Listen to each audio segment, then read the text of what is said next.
Tonight, the attorney representing those fired undocumented workers from the Trump Organization reacting to proposed legislation that will protect immigrant workers from retaliation. And for more on what happens to those workers and this newly proposed law by the New York Attorney General, let's bring in Files Room's Ray Raimundi, who's been on this story from the very beginning. And for folks who don't remember, Ray, this started as a single club, then it morphed into 2, 3, it's up to 5 right now, all Trump properties, largely in our area. That's absolutely right. And since we saw Anibal Romero, he's added 5 more individuals that he's representing, former Trump property workers as well. I sat down with him late this afternoon, and he talks about not only what the future plans is for his clients, but what he's doing to push forward the initiative both in Washington and both New York and New Jersey.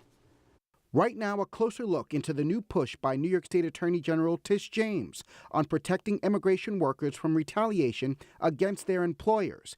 And now the lawyer representing those fired undocumented workers from Trump golf courses throughout our area is reacting. We are excited about this initiative. We hope it becomes law. And this happened because Victorina Morales was brave enough to speak. Anibal Romero says he is now representing 25 undocumented workers who all formerly worked at Trump golf clubs in both New York and New Jersey before they were fired in December and January, right smack in the middle of a month-long government shutdown.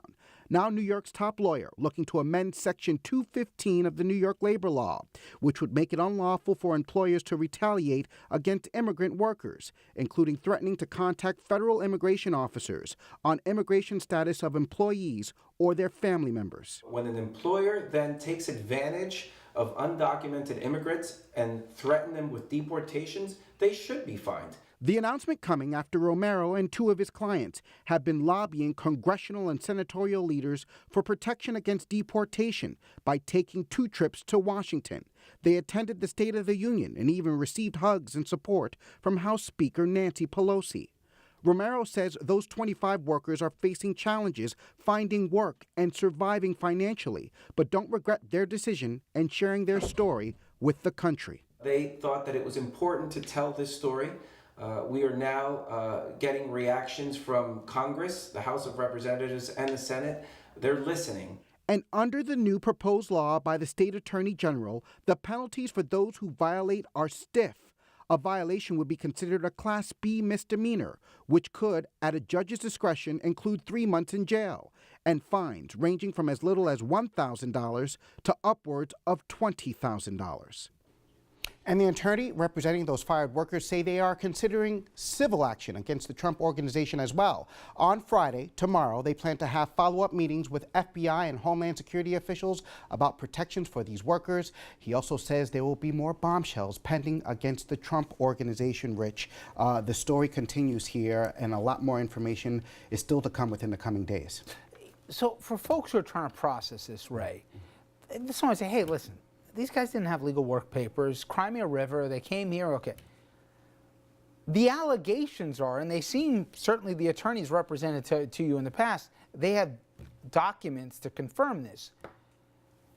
The Trump Organization, in almost of all cases, knew they were here illegally, attempted to help them to basically create fraudulent documents. That's correct. And when, and only when, in some cases more than a decade working there, that they thought the heat was getting hot, they then cut them loose and pretended like they didn't know. That's the part, for at least if I have it right, Ray, that's most galling for these folks, is that everybody was in on this, and not only in on it, they helped them basically phony up the papers, and now, only now that he's president and he's talking tough about a wall, that they find themselves out on their you-know-what. Rich, you couldn't have said it better, and within the coming days, I am told by the attorney representing those 25 workers here that there's going to be even more information coming out in regards to what knowledge Trump Organization managers and supervisors knew in terms of hiring these undocumented workers, and those specific things you mentioned about making sure they got fake paperwork that looked legal in order to know that they were being hired at these properties. I'm also told by that attorney as well, there are 12 different Trump golf properties across America here, and I'm told there are workers from those other properties, which include 2 or 3 in Florida. There's some in California as well, that have contacted him saying that they were terminated as well, even though supervisors knew that they were undocumented workers working for the Trump organization. Fascinating. I know you're going to stay on it, Ray. Great job. Thank you very much. Okay.